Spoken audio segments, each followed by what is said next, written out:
तो सत्ता की शुरुआत आज संसद के ब्लॉकबस्टर भाषणों से करते हैं, जहां राष्ट्रपति के धन्यवाद प्रस्ताव पर आज दोनों सदनों में हंगामेदार भाषण हुए और इन भाषणों में आज सबसे ज्यादा फोकस प्रधानमंत्री नरेंद्र मोदी के भाषण पर था।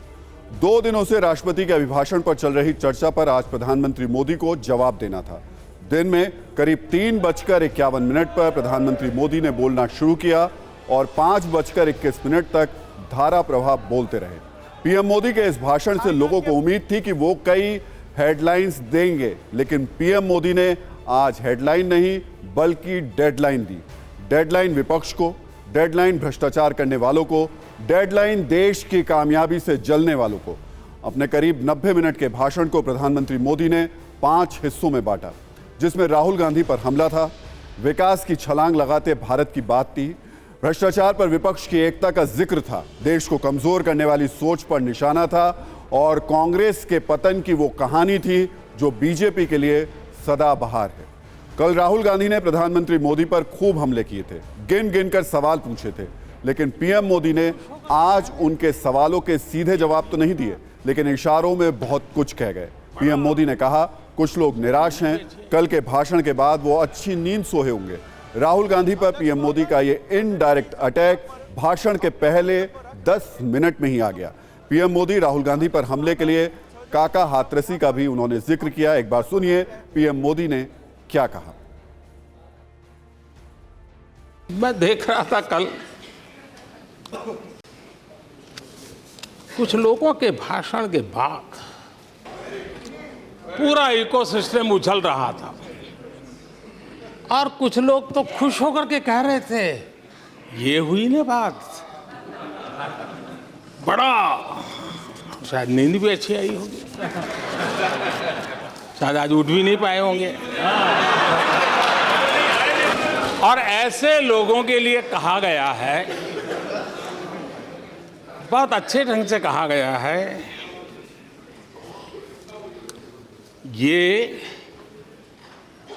कह कर के हम, ये कह कर हम दिल को बहला रहे हैं, वो अब चल चुके हैं, वो अब चल चुके हैं, वो अब आ रहे हैं। और प्रधानमंत्री ने जब ये बोला था तब राहुल गांधी संसद आ ही रहे थे। कांग्रेस सांसद राहुल गांधी पर हमले के बाद प्रधानमंत्री नरेंद्र मोदी ने भारत के विकास की कहानी सुनानी शुरू की। पीएम मोदी ने दावा किया कि कुछ लोग देश की तरक्की से जलते हैं। विश्व के समृद्ध देश ऐसे G20 समूह की अध्यक्षता का अवसर भी मिला। ये देश के लिए गर्व की बात है। ये देश के लिए गर्व की बात है। 140 करोड़ देशवासियों के लिए गौरव की बात है। लेकिन मुझे लगता है, पहले मुझे नहीं लगता था, लेकिन अभी लग रहा है शायद इससे भी कुछ लोगों को दुख हो रहा है। मैं चौड़ी सड़कें, हाईवे, एक्सप्रेसवे आज देश की नई पीढ़ी देख रही है। भारत में वैश्विक स्तर के अच्छे हाईवे, एक्सप्रेस दिखे, इस दिशा में हमारा काम है। 9 करोड़ लोगों को मुफ्त गैस का कनेक्शन मिला है। वो आपकी झूठ को कैसे स्वीकार करेगा? 11 करोड़ बहनों को इज्जत घर मिला है, शौचालय मिला है, वो आपके झूठ को कैसे स्वीकार करेगा? आदरणीय अध्यक्ष जी, आजादी के 75 साल बीत गए। 8 करोड़ परिवारों को आज नल से जल मिला है। वो माताएं तुम्हारे झूठ को कैसे स्वीकार करेगी? अच्छा, ऐसा नहीं था कि पीएम मोदी का हमला एक तरफा था। आज पीएम मोदी जब बोल रहे थे तो कांग्रेस ये उम्मीद कर रही थी कि वो अडानी पर राहुल गांधी के सवालों के जवाब देंगे, लेकिन जब पीएम मोदी ने अडानी का नाम नहीं लिया तो नारेबाजी होने लगी। कांग्रेस की ओर से वन नेशन वन अडानी और अडानी अडानी के नारे भी लगे। जवाब में बीजेपी की ओर से मोदी मोदी के नारे लगाए गए। कुछ देर तक तो संसद की तस्वीर ऐसी थी जैसे चर्चा नहीं बल्कि नारा युद्ध चल रहा हो।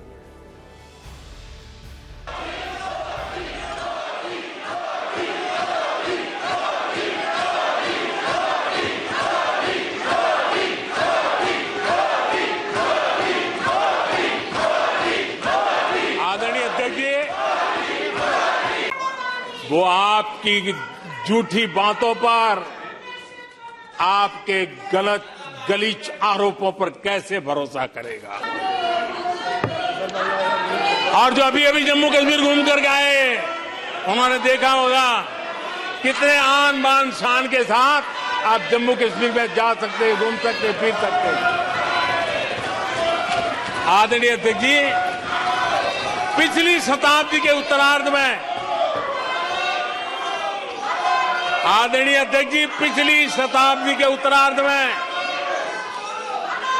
मैं भी जम्मू कश्मीर में यात्रा लेके गया था और लाल चौक में तिरंगा फहराने का संकल्प लेकर के चला था। हाईवे पर रिकॉर्ड निवेश हो रहा है माननीय अध्यक्ष जी, दुनिया भर में। तो पीएम मोदी ने भले ही संसद में अडानी का नाम नहीं लिया, लेकिन राहुल गांधी आज भी अडानी पर पूछे गए अपने सवाल पर कायम थे। उन्होंने प्रधानमंत्री मोदी के भाषण के खत्म होते ही इसे शॉक यानी झटके जैसा बताया और कहा कि उन्होंने जो सवाल पूछे उसमें से एक का भी जवाब नहीं मिला। राहुल गांधी ने कहा कि पीएम अपने मित्र को बचा रहे हैं। प्राइम मिनिस्टर वो shell shock, he was in shock and there was no answer. एक जवाब नहीं दिया प्रधानमंत्री जी ने। और मैंने कोई कॉम्प्लिकेटेड क्वेश्चन तो नहीं पूछा है। मैंने ये पूछा है आपके साथ कितनी बार गए हैं, वहाँ कितनी बार मिले हैं, तो सिंपल से सवाल थे, जवाब नहीं दिया। लेकिन उन्होंने भाषण पर आप क्या सोचते हैं? आपने जो सवाल जवाब मिले क्या आपको? सवाल पूछे थे, आपको जवाब मिला। पीएम के स्पीच पे आपको क्या कहना है? जवाब मिला आपको? नो, मतलब स्पीच से सच्चाई दिखती है कि अच्छा इंक्वायरी की बात नहीं हुई। अगर मित्र नहीं है तो ये कहते ठीक है मैं इंक्वायरी करा देता हूँ। इंक्वायरी की बात नहीं हुई। डिफेंस इंडस्ट्री है, वहाँ पे शेल कंपनीज हैं, बेनामी पैसा घूम रहा है, उसके बारे में प्रधानमंत्री ने कुछ नहीं कहा। तो मतलब क्लियर है कि प्रधानमंत्री उनकी रक्षा कर रहे हैं। वो कह रहे हैं देश के लोगों को भरोसा है। सर राहुल जी वो कह रहे हैं कि देश के लोगों को भरोसा है मोदी पर। इस पर आप क्या वो कहेंगे? तो ठीक है, मतलब मेरा कहना है कि ये नेशनल सिक्योरिटी का मामला है, हिंदुस्तान के इंफ्रास्ट्रक्चर का मामला है। प्रधानमंत्री को ये कह देना चाहिए ठीक है हम इंक्वायरी करेंगे, चेक कराएंगे क्या है इसमें। बहुत बड़ा घपला है, मगर वो भी नहीं बोला। तो जरूर वो उनको प्रोटेक्ट करने की कोशिश कर रहे हैं, बट मैं समझता हूँ मतलब उसका कारण भी है। Thank you. तो राहुल गांधी अडानी के सवाल पर अड़े हैं तो पीएम मोदी ने संसद में कांग्रेस के अस्तित्व पर ही सवाल उठा दिया। पीएम मोदी ने कहा कि कल कांग्रेस की ओर से यह दावा हो रहा था कि हार्वर्ड में भारत की बर्बादी पर चर्चा होगी। सच तो यह है कि हार्वर्ड में कांग्रेस की बर्बादी पर स्टडी हुई है। कल फिर सदन में हार्वर्ड यूनिवर्सिटी में स्टडी की बात कल फिर हुई। लेकिन माननीय अध्यक्ष जी, बीते वर्षों में माननीय अध्यक्ष जी, बीते वर्षों में हार्वर्ड में एक बहुत बढ़िया स्टडी हुई है, बहुत इंपॉर्टेंट स्टडी हुई है। और उस स्टडी है, उसका टॉपिक क्या था मैं जरूर सदन को बताना चाहूँगा। और ये स्टडी हो चुकी है। स्टडी है the rise and decline of India's Congress party. ये स्टडी हो चुका है और मुझे विश्वास है अध्यक्ष जी, मुझे विश्वास है भविष्य में कांग्रेस की बर्बादी पर सिर्फ हार्वर्ड नहीं, बड़े बड़े विश्वविद्यालयों में अध्ययन होना ही होना है और डुबाने वाले लोगों पर भी होने वाला है। पीएम मोदी ने विपक्षी दलों की एकता पर भी हमला किया। कहा कि ईडी ने इन लोगों को एक कर दिया है। भ्रष्टाचार छिपाने के लिए एकजुटता बढ़ रही है। उन्होंने ये भी कहा कि उनके पास 140 करोड़ भारतीयों का सुरक्षा कवच है, वो डरने वाले नहीं हैं। मुझे लगता था देश की जनता देश के चुनाव के नतीजे ऐसे लोगों को जरूर एक मंच पर लाएंगे, लेकिन वो तो हुआ नहीं। लेकिन इन लोगों ने ईडी का धन्यवाद करना चाहिए कि ईडी के कारण ये लोग एक मंच पे आए हैं। ईडी ने इन लोगों को एक मंच पर ला दिया है।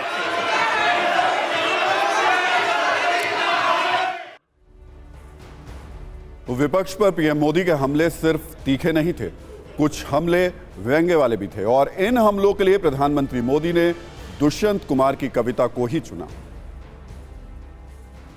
इस प्रकार के लोगों के लिए दुष्यंत कुमार ने बहुत बढ़िया बात कही है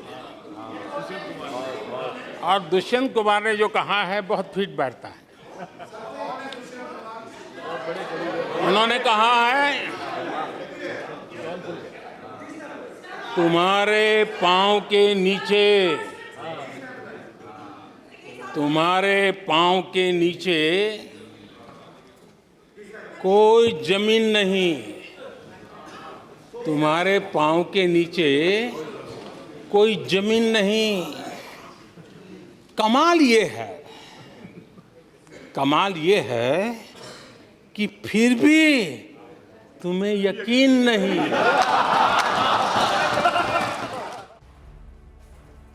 कुल मिलाकर प्रधानमंत्री मोदी ने आज चुन चुनकर कांग्रेस पर हमले किए, लेकिन संसदीय लोकतंत्र की सुंदर तस्वीर ये रही कि जब पीएम मोदी ने अपनी बात खत्म की तो राहुल गांधी मेज थपथपा रहे थे। धन्यवाद प्रस्ताव पर सदस्यों के अनेक संशोधन प्रस्तुत चल पड़ा है।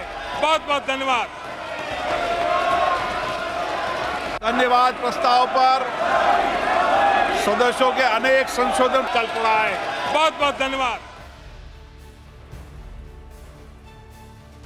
हालांकि हमें भी ध्यान देना होगा कि वो मेज वाकई प्रधानमंत्री के भाषण को लेकर थपथपा रहे थे या फिर जो उनके साथी अडानी अडानी चिल्ला रहे थे उसके समर्थन में कर रहे थे। लोकसभा में पीएम मोदी कभी गंभीर होकर तो कभी मुस्कुराकर विपक्ष पर हमला कर रहे थे, लेकिन राज्यसभा में आज का सीन थोड़ा दोस्ताना था और इस दोस्ताना सीन के किरदार थे पीएम मोदी और विपक्ष के नेता मल्लिकार्जुन खड़गे, जहां खड़गे पीएम मोदी पर अटैक कर रहे थे और पीएम उस वक्त मुस्कुरा रहे थे। ये दृश्य आपको भी देखना चाहिए। और हमेशा प्राइम मिनिस्टर साहब ज़्यादा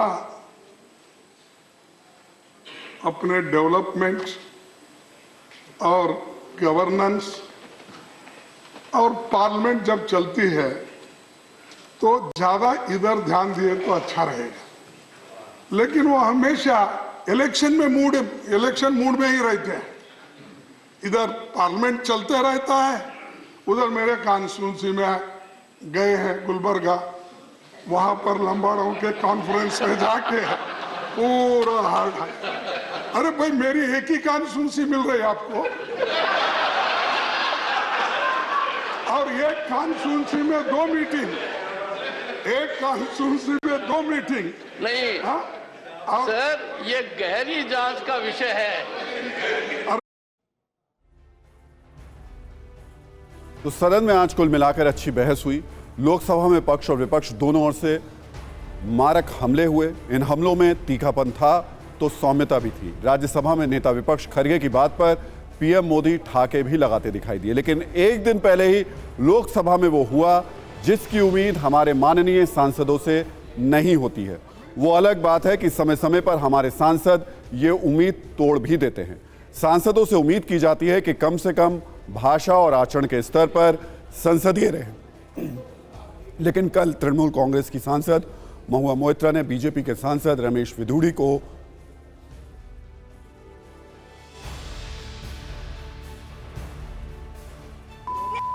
consider this after 10 years also. There are lot of these issues.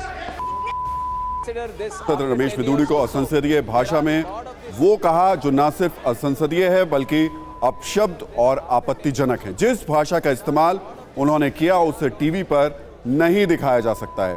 हुआ यूं कि कल लोकसभा में जब महुआ मोइत्रा बोल रही थी तो उनकी बातों के विरोध में कई बार बीजेपी के सांसद खड़े हुए।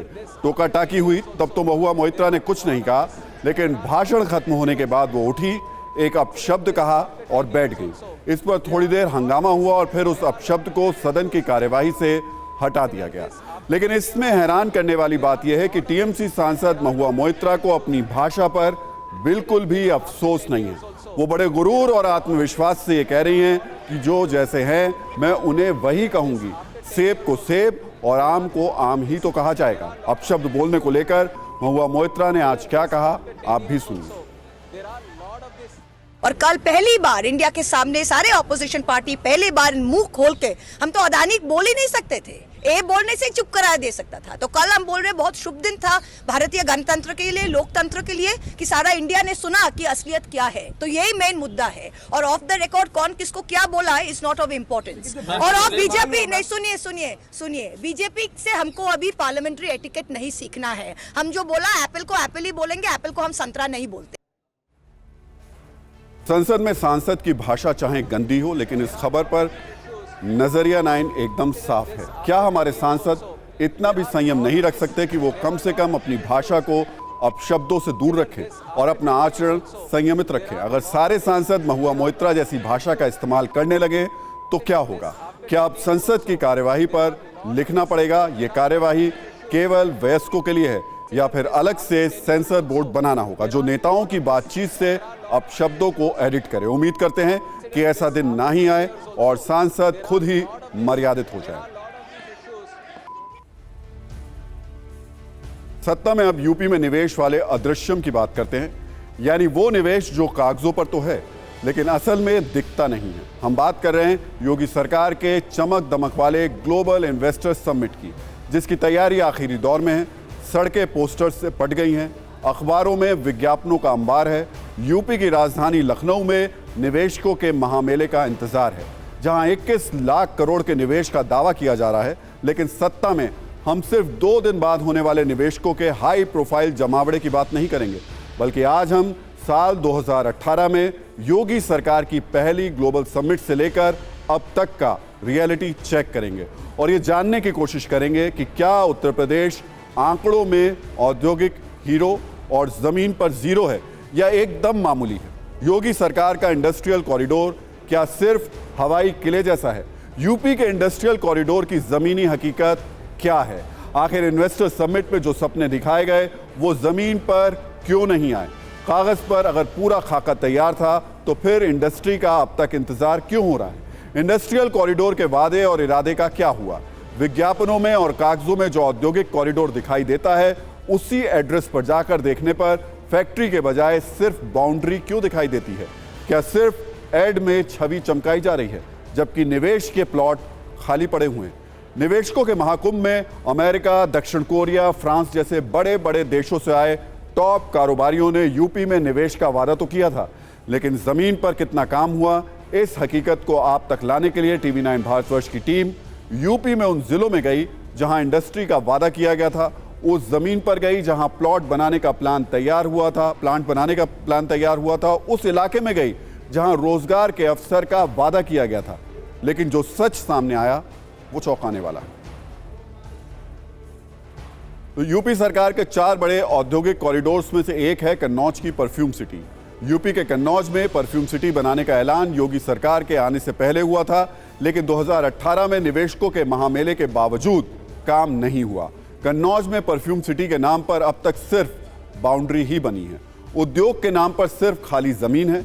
इंडस्ट्रियल कॉरिडोर के लिए लंबा इंतजार करना पड़ रहा है, जबकि कहा यह भी जा रहा है कि साल 2018 में इसका खाका भी तैयार किया गया था। काम नहीं होने की वजह से इत्र व्यापारियों में नाराजगी है, वो सरकार पर अनदेखी का आरोप लगा रहे हैं। मतलब ये समझिए कि कन्नौज में परफ्यूम सिटी बनाने का ऐलान जमीन पर जीरो है। तमाम वजहों की तलाश करने और आप तक जमीनी तथ्यों को पहुंचाने के लिए टीवी 9 भारतवर्ष की टीम परफ्यूम सिटी कहे जाने वाले कन्नौज इलाके में पहुंची। ये प्रोजेक्ट आज धरातल तक कितना पहुंचा है ये आप सत्ता की न्यूज़ रील की मदद से देखिए और समझिए भी।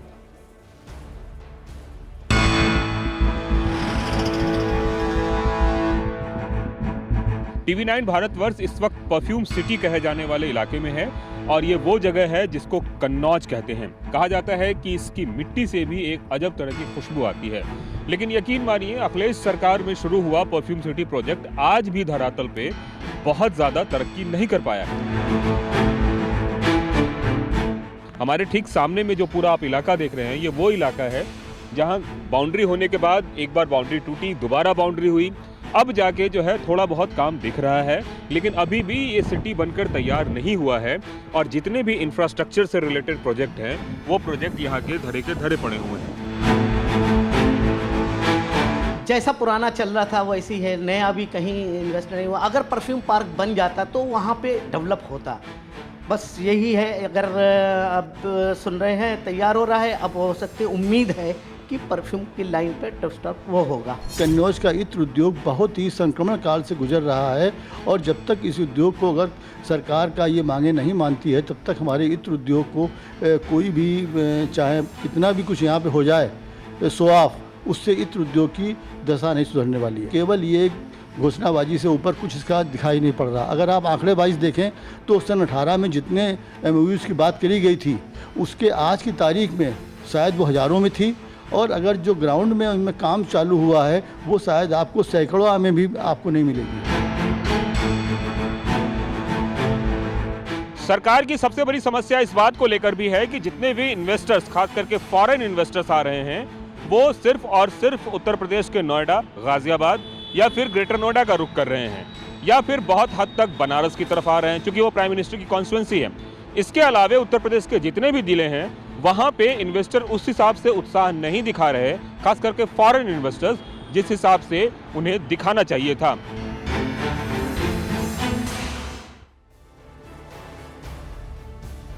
उत्तर प्रदेश के जिन इंडस्ट्रियल कॉरिडोर का सरकार दावा करती है उसमें एक औरैया की प्लास्टिक सिटी भी है। जरा सोचिए, 2001 से यह सिटी बननी शुरू हुई थी, 2 से 3 साल बाउंड्री बनने में इसके लग गए, लेकिन उद्योग का काम करने अभी तक किसी सार्थक नतीजे तक ये नहीं पहुंची है। यहाँ अब तक सिर्फ बाउंड्री बनाई गई है, लेकिन प्लॉट वीरान है, खाली जमीन पड़ी हुई है, उद्योग को लेकर कोई काम नहीं हो रहा है। हालत तो यह है कि यहाँ से लोग बिजली के तार भी चुरा कर ले गए हैं। योगी सरकार में बड़ी बड़ी कंपनियां तो आई, लेकिन काम का नतीजा खास नहीं दिखा। यहाँ के ग्रामीणों का आरोप है कि अब तक ना कोई काम हुआ, ना ही रोजगार मिला। यहाँ की भी कहानी यही है कि औरैया को प्लास्टिक सिटी बनाने का ऐलान जमीन पर लगभग जीरो है। TV9 भारतवर्ष संवाददाता ने ग्राउंड जीरो पर जाकर प्लास्टिक सिटी की हकीकत को रिकॉर्ड किया।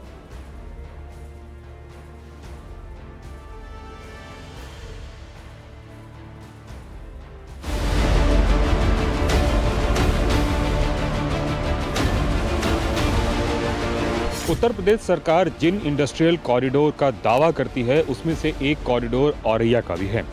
औरैया का ये प्लास्टिक सिटी एक ऐसा कॉरिडोर है जिसके बारे में सरकार अपने वेबसाइट पे यह बताती है कि यह एक कॉरिडोर है जिसको हमने डेवलप किया है और यहाँ आके इन्वेस्टर इन्वेस्ट कर सकते हैं। अगर मैं इस कॉरिडोर की बात बताऊँ आपको, तो यहाँ पे सिर्फ और सिर्फ एक पुलिस चौकी बनी हुई है और इसके ठीक सामने में या फिर अगल बगल ज़मीन का अधिग्रहण किया गया है। और उस अधिग्रहित ज़मीन पर अगर हम डेवलपमेंट की बात करें तो आपको कुछ भी डेवलपमेंट नज़र नहीं आएगा, सिवाय इसके कि बाउंड्री हुई पड़ी हुई है।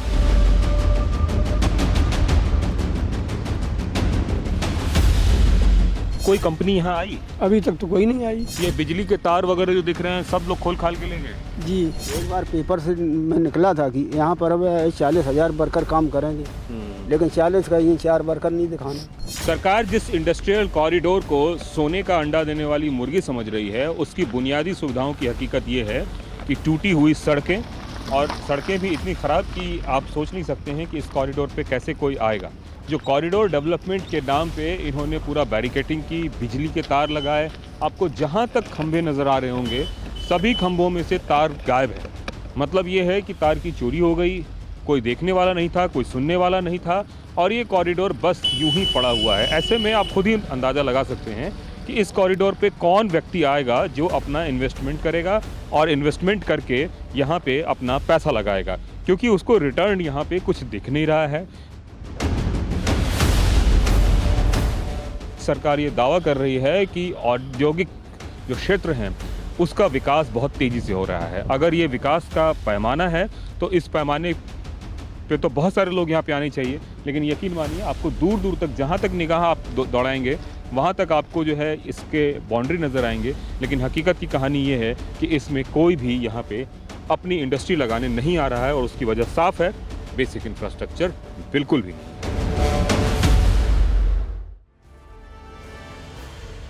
और अब बात करते हैं प्रयागराज में हाईटेक सिटी बनाने के सपने की। यहाँ भी हालात कन्नौज और औरैया से बेहतर नहीं है। प्रयागराज में सरस्वती हाईटेक सिटी बनाने का प्लान था, शिलान्यास हुआ, जमीन का अधिग्रहण भी कर लिया गया, लेकिन इसके बाद जो काम होना चाहिए था वो टलता ही चला गया। अब तक सिर्फ बाउंड्री बनाई गई है, लेकिन काम शुरू ही नहीं हुआ। अब आप ग्राउंड जीरो से देखिए सरस्वती हाईटेक सिटी का सच क्या है।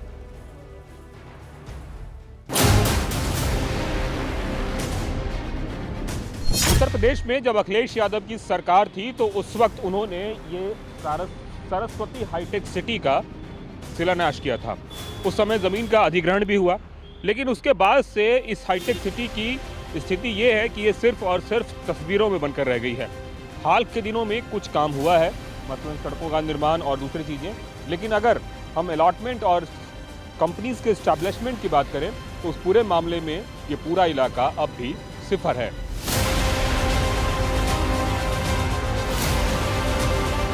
सरस्वती हाईटेक सिटी का आलम ये है कि यहाँ पे कई सारे सेक्टर बांटे गए हैं इंडस्ट्रियल प्लॉट के हिसाब से, लेकिन अब देखिए ये जो सेक्टर्स के बोर्ड्स लगे हुए हैं, नियो साइनेजेज, इसको भी लोगों ने उखाड़ फेंक दिया है। अब आप अंदाज़ा लगा सकते हैं कि किस तरीके से प्रशासनिक उपेक्षा का ये पूरा इलाका जो है एक जीता जागता उदाहरण है।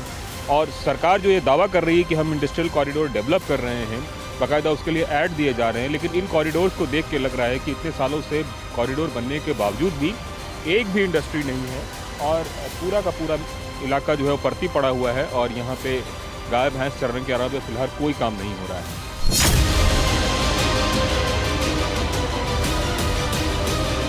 जो भी परेशानी है हम लोग खुद इन्वेस्टर मीट करके, जो आरएम ऑफिस है 16 आरएम ऑफिस, वहाँ पर भी बैठक करके त्वरित निर्णय, त्वरित जो उनकी समस्या का समाधान, उसके लिए भी काम करें। सरकार बार बार आंकड़ों की बाजीगरी तो कर रही है, लेकिन जमीनी हकीकत क्या है इन इंडस्ट्रियल कॉरिडोर की, यह भी किसी से छिपी नहीं है। तो जिन योजनाओं की घोषणा की जाती है उन्हें जमीनी स्तर पर भी कारगर होना चाहिए। हमारा जो जमीनी टेस्ट है उसमें तो हमें निवेश के दावे कागजों से जमीन पर पूरी तरह उतरे हुए नहीं दिखाई दिए। उम्मीद करते हैं कि ये जो हालात हैं वो सुधरेंगे और यूपी में लगने वाले निवेश के महामेलों का असर भी देखने को मिलेगा।